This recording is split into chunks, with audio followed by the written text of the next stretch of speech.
사랑하는 성도들, 우리 성경을 보게 되면 우리 하나님께서 특별하게 사용하시는 믿음의 인물들이 있어요. 그죠? 근데 그 믿음의 인물들을 보게 되면 공통점이 있는데 한결같이 하나님의 말씀을 순종하는 자들이었다는 거예요. 하나님의 말씀을 순종하는 자들을 우리가 보게 되면 하나님께서 뭔가 비상한 비전을 주시는데 그 비상한 비전을 이룰 때 혼자 독자적으로 그 비전을 이루는 게 아니라는 거예요.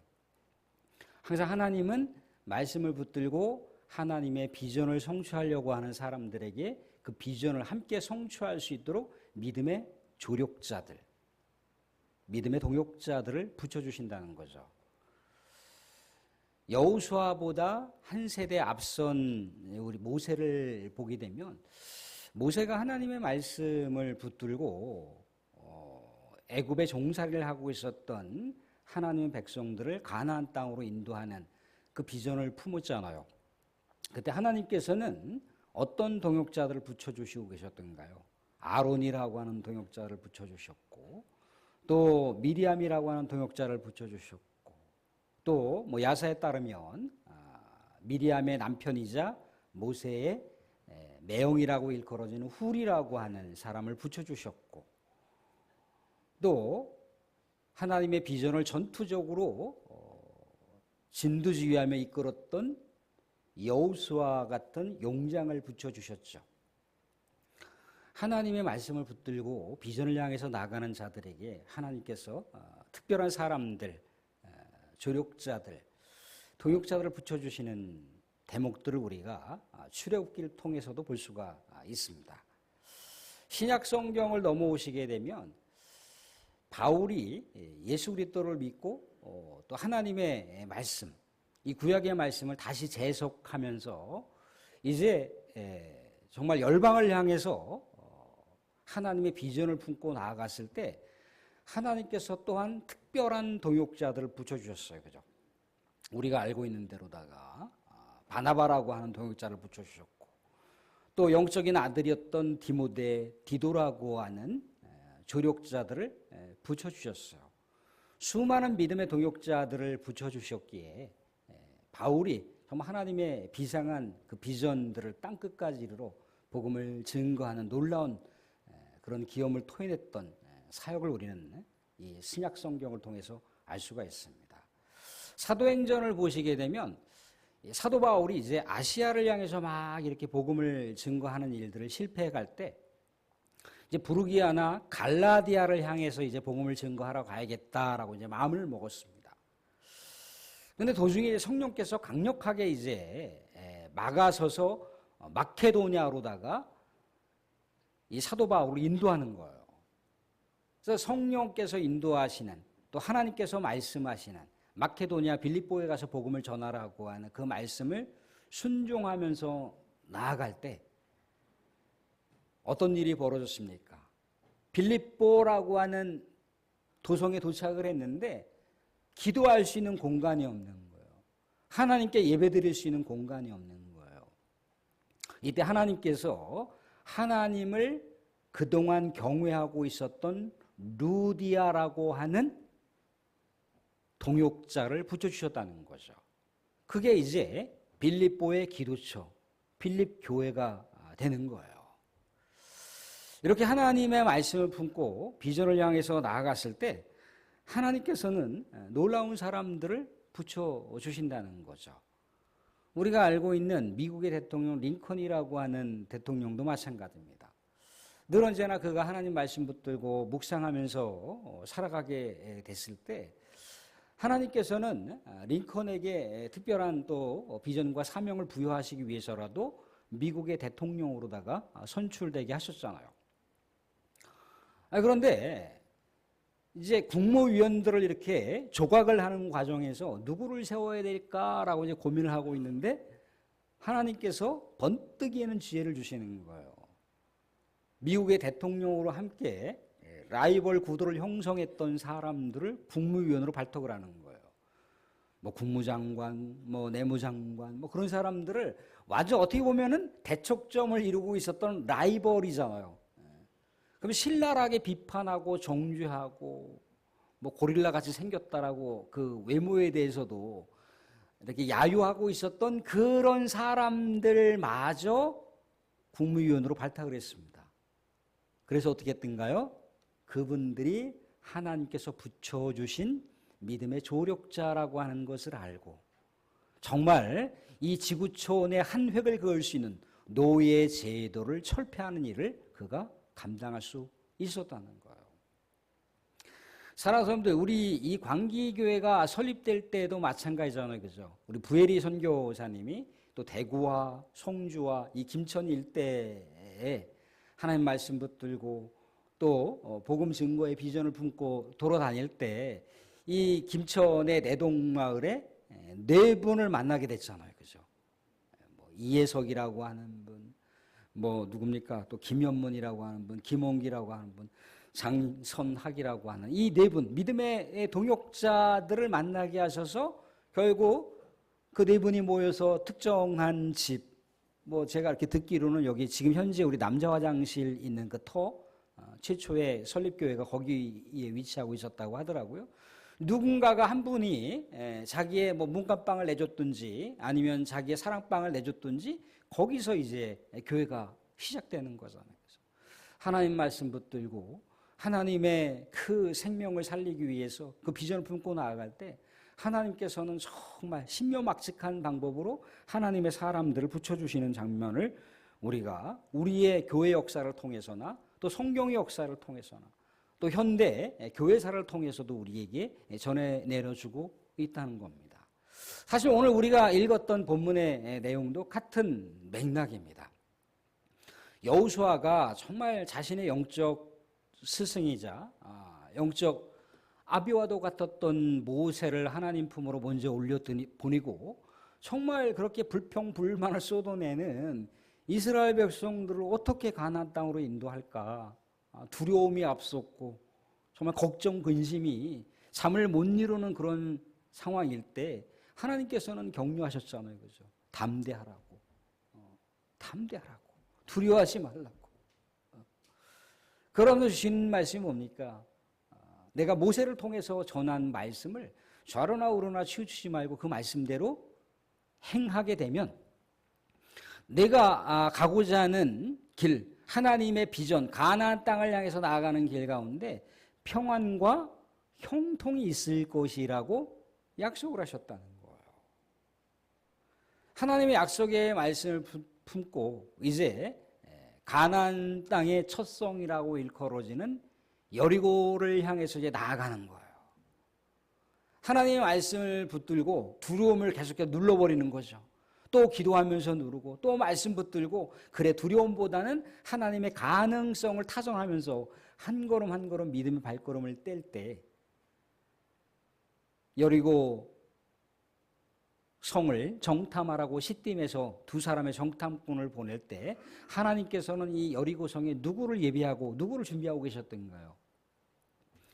믿음의 여인 라합을 준비하고 계셨다는 거예요. 라합을 준비하고 계셔서 라합 집에 이 두 사람이 라합을 통해서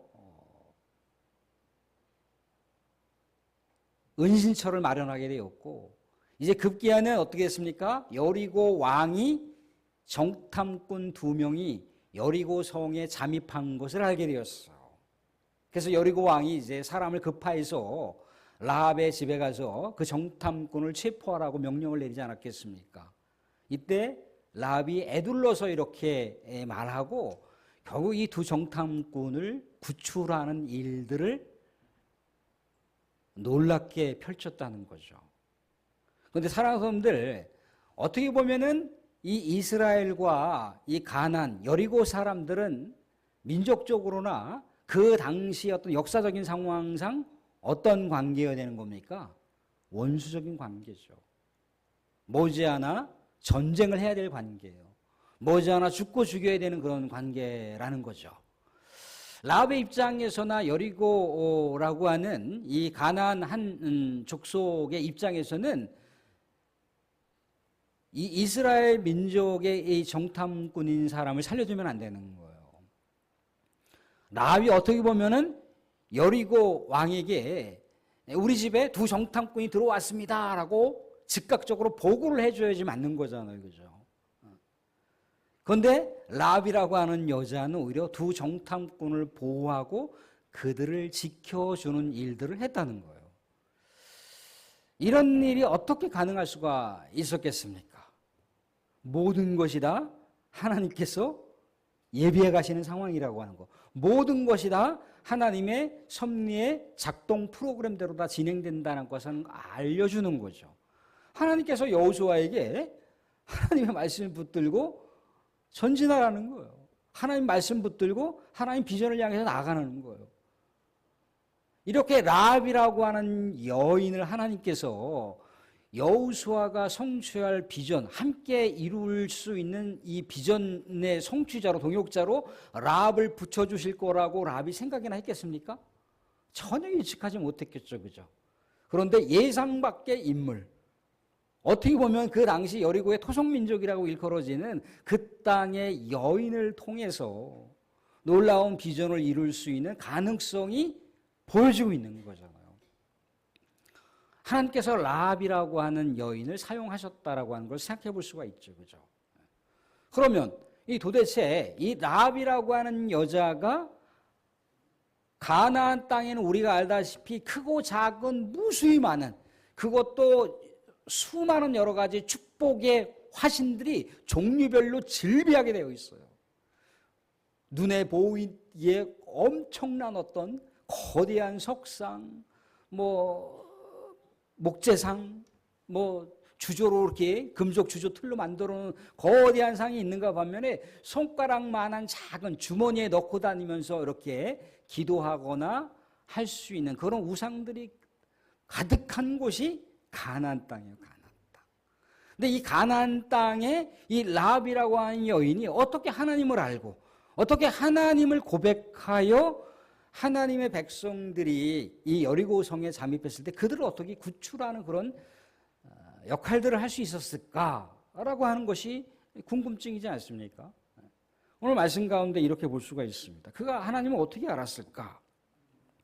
2장 9절 말씀을 보시면 이런 대목을 볼 수가 있습니다.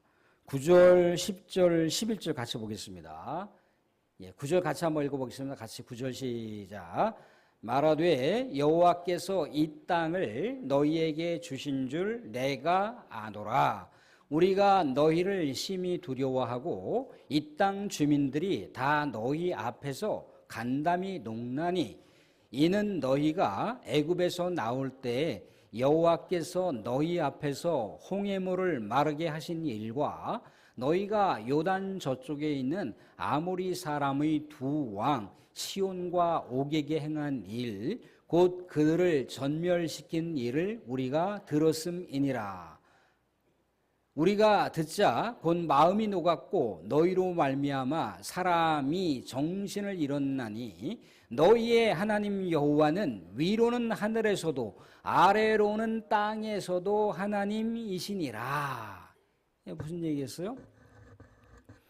하나님께서 이스라엘 백성들에게 이스라엘의 비전, 여호수아의 비전인 가나안 땅을 허락하실 거라고 하는 것을, 이스라엘이 가나안 땅을 점령할 것이라고 하는 것을 이 라합은 확신하고 있었다는 거죠.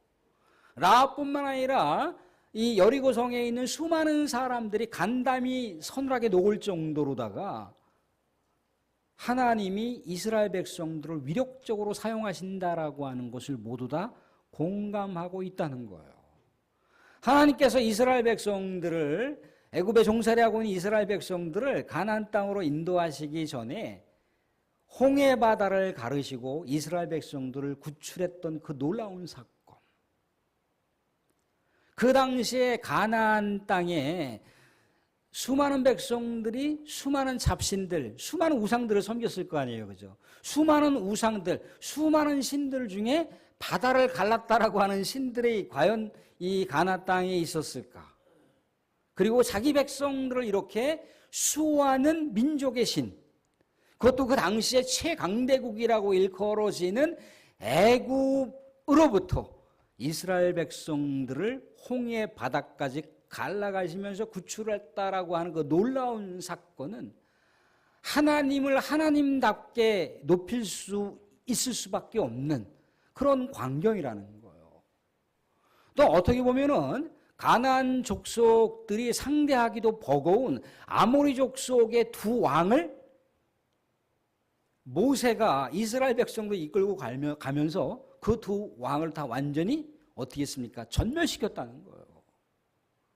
가나안 백성들의 입장, 이 여리고 백성들의 입장에서도 놀라운 광경이라는 거예요. 놀라운 광경이라는 거예요. 어떻게 보면은 자기들과 격을 같이 할 수 있는, 자기들보다 어떻게 보면 격이 더 높을 수 있는 전투력이 막강한 그 두 민족을 전멸시킬 수 있었다라고 하는 것은 가나안 백성으로서는 기가 눌려버리는 그 상황이라는 거예요. 그 하나님이 누굴까를 이제 고민하지 않았겠어요. 그죠? 그래서 그 하나님을 어떤 하나님이라고 라합이 고백합니까? 다시 11절 말씀 보시면 이렇게 얘기를 하고 있어요. 11절 보시면 하반절쯤에 너희의 하나님 여호와는 위로는 하늘에서도 아래로는 땅에서도 하나님이시니라. 무슨 얘기겠습니까? 공간적인 어떤 위치에 계시는 하나님을 얘기하는 게 아니죠. 하늘에 계시는 하나님, 땅에 계시는 하나님을 얘기하려고 하는 게 아닌 거예요. 그죠? 하늘과 땅이라고 하는 것은 우주를 총체적으로 표현하기 위한 세분화되어 있는 표현이죠. 그죠? 그러니까 하늘과 땅에 계시는 하나님이라고 하는 건 온 우주 만물을 다스리는 하나님이라는 거예요. 그러니까 이 가나안 땅 사람들의 입장, 여리고 사람의 입장, 이 라합의 입장에서는 하나님은 가나안에 있는 모든 신들보다 더 막강하고 더 위대한 신이라고 하는 것을 고백하고 있는 거예요. 가나안 땅의 신으로는 도저히 상대가 되지 않는 하나님이 바로 여호와 하나님이라는 거예요. 이스라엘을 지키시는 하나님은 그 어떤 민족조차, 그 어떤 신들조차 감당해낼 수 없는 그런 위대한 하나님이라고 하는 것을 라합이 지금 고백하고 있는 거예요. 사랑하는 성도들, 자신의 모든 삶을 총체적으로 인도해 가시는 신이 어떤 분인지를 고백하게 됐을 때 삶의 정체성이 더 명확해지는 거예요. 그러니까 온 우주 만물을 다스리는 이 가나안의 모든 신들보다 더 높고 더 위대한 그 하나님, 살아계신 하나님께서 이스라엘 백성들을 이끌고 가나안 땅에 온다라고 하는 것은 어떻다라고 하는 겁니까? 하나님께서 가나안 땅을 이스라엘 백성들에게 붙여주시겠다라고 하는 걸 확신할 수밖에 없는 거예요. 대세가 이미 이 가나안 땅의 모든 전 지역의 대세가 이미 하나님 쪽으로 기울었다는 얘기예요.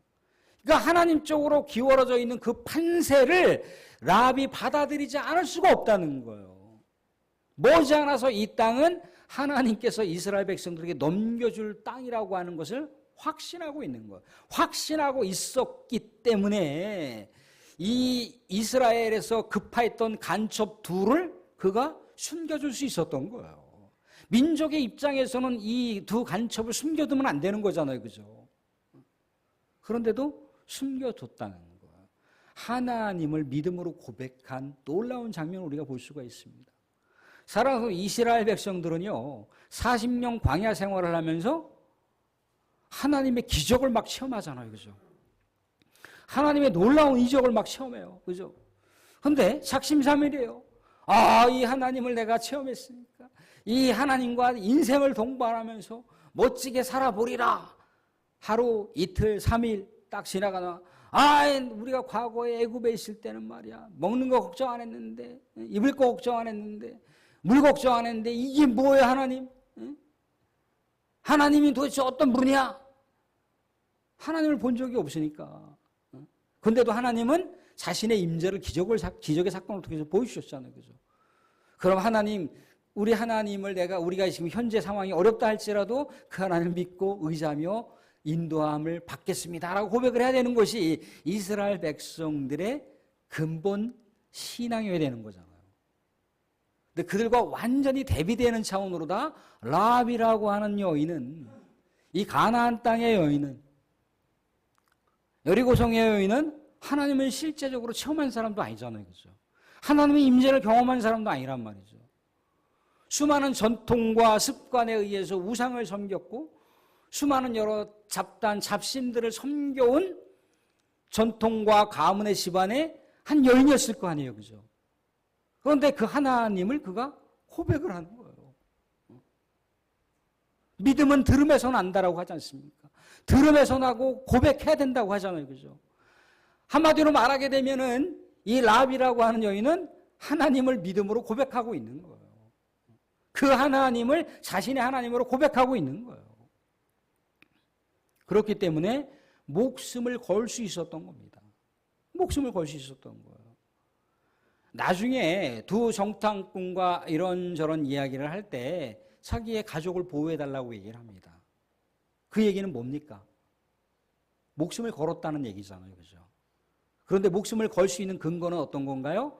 살아계신 하나님, 온 우주 만물을 다스리는 하나님, 자신이 믿고 의지하고 섬겼던 그 잡신들보다 더 능력이 있고 정말 살아 역사하시는 하나님이라고 하는 것을 그가 알았기 때문에 생명을 걸 수가 있는 거예요.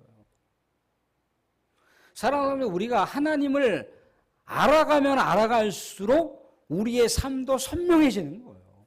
우리의 정체성도 선명해지는 거예요. 하나님을 희미하게 알면 자꾸만 인간적인 생각이 개입해서 신앙이고 뭐고 다 날아가 버리는 거예요. 무슨 신앙입니까? 신앙은 눈에 보이는 삶을 그냥 눈에 보여지는 공간 속에서 그냥 시간 보면서 살아가는 게 우리의 전부의 삶인 거예요. 하나님을 모르면 세상 사람들과 정말 백지장가라 차이밖에 안 된다는 거예요. 근데 하나님을 알아가면 알수록, 하나님을 체험하면 체험할수록 우리의 삶이 더 하나님의 백성이라고 하는 정체성이 선명해지는 거예요. 라합은 수많은 이스라엘 백성들이 가나안 땅을 넘어오지 못했잖아요. 그죠? 1세대 이스라엘 백성들이 넘어오지 못했던 믿음을 넘었어요. 그래서 어떻게 된가요? 라합은 하나님의 구속사를 이루는 족보 가운데 등장을 해요. 히브리서나 야고보서를 보게 되면 라합이 믿음의 인물이라고 나와 있습니다. 그래서 마태복음 1장을 보시게 되면 아담부터 예수 그리스도까지 구속사의 역사를 만들어가는 위대한 여인 5명이 등장하는데 그 여인 중에 한 사람이 누구예요? 라합이라고 하는 여인입니다. 아마도 두 정탐꾼 중에 한 사람이 살몬이라 그렇게 야사에는 전해져 내려오고 있습니다. 살몬은 다윗 왕과 관련되어 있는 다윗의 조상이죠. 아무튼 그렇다는 거예요.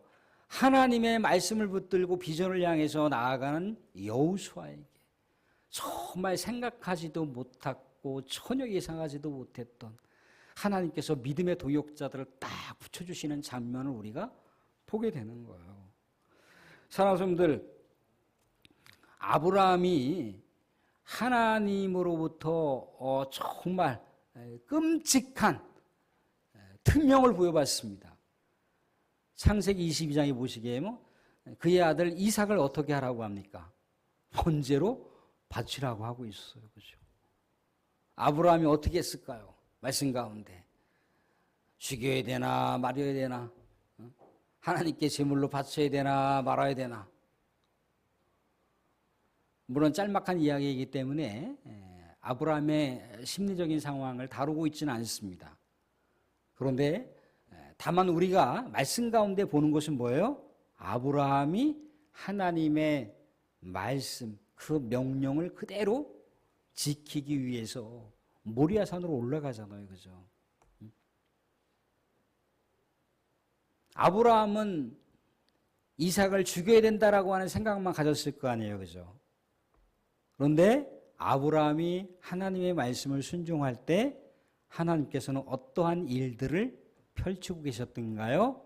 이삭을 대신할 순양을 준비하고 계셨죠. 그렇다는 거예요. 사람의 관점, 사람의 입장, 사람의 환경에서는 이건 뭐 하나님의 이 말씀을 순종한다는 것은 내가 완전히 패망하는 상황인데, 내 인생 만약 쫄딱 망하는 상황인데 이거 내가 하나님 말씀을 내가 붙들고 살아가야 되나?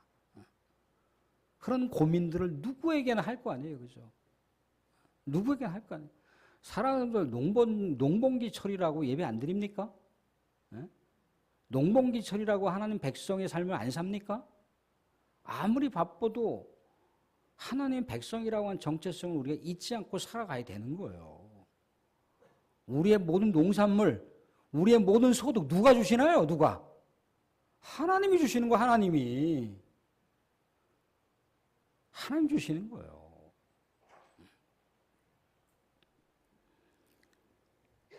하나님이 주시는 것에 감사, 소득이 많을 수도 있고 소득이 적을 수도 있어요. 더 좋은 가치를 생산품으로 수확할 수도 있고 그렇지 못할 수도 있어. 그렇지만 모든 것은 다 하나님이 주시는 거야. 근데 그 고백이 사라지면, 그 하나님의 존재성이 사라지면 뭐예요? 내가 열심히 해서 일해서 돈 번다는 생각밖에 안 하는 거예요. 하나님은 내가 생각하는 것보다 더 놀라운 비전과 미래를 준비하고 계시는데 나는 그냥 여기 앞에만 바라보고 있는 거예요. 여기 앞에만. 저 너머까지 바라보지 못해요. 우리는 다 그렇게 연약한 모습이 우리에게 누구나가 있어요. 아브라함은 자신이 이삭을 죽여야 된다는 생각밖에 못했다니까요. 근데 하나님은 어때요?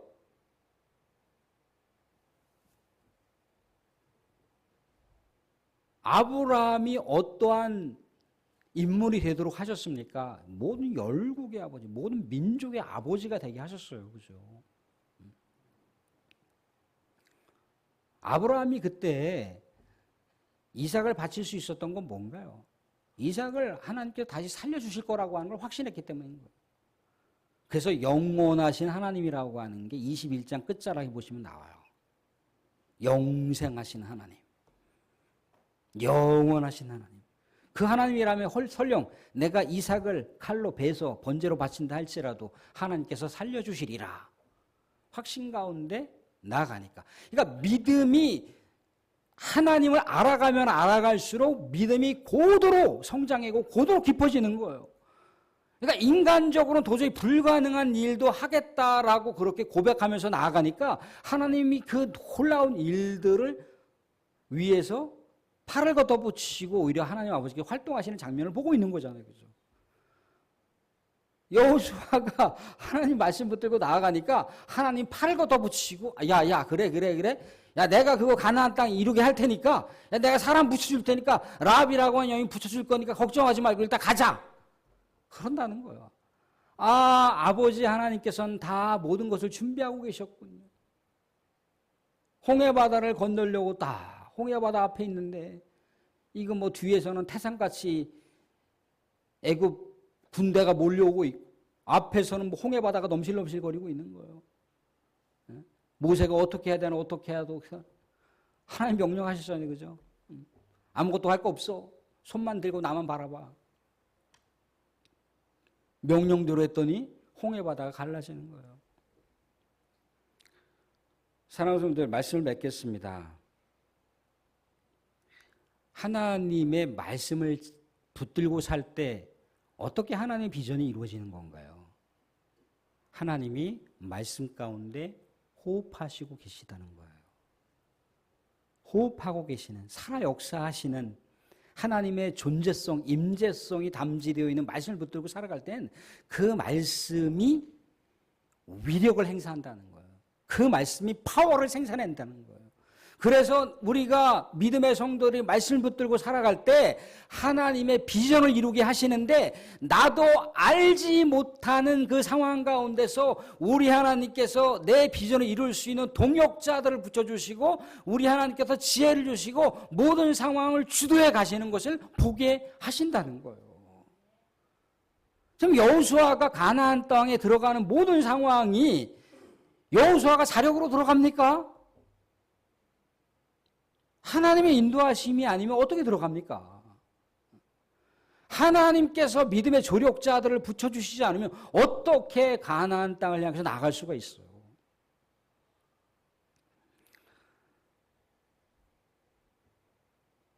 사랑하는 성도들, 주님을 사랑하는 자, 주님의 말씀을 지키라 했습니다. 오늘 오후에도 나오겠지만 제2계명을 보시게 되면 하나님을 사랑하고 하나님의 계명을 지키는 자들에게는 무슨 은혜가 있다고 합니까? 1000배까지 은혜를 베풀리라 나와 있어요. 어떻게? 하나님을 사랑하고 하나님의 계명을 지키는 자들에게는 1000배까지 은혜를 베풀리라. 약속의 말씀이 약속의 말씀.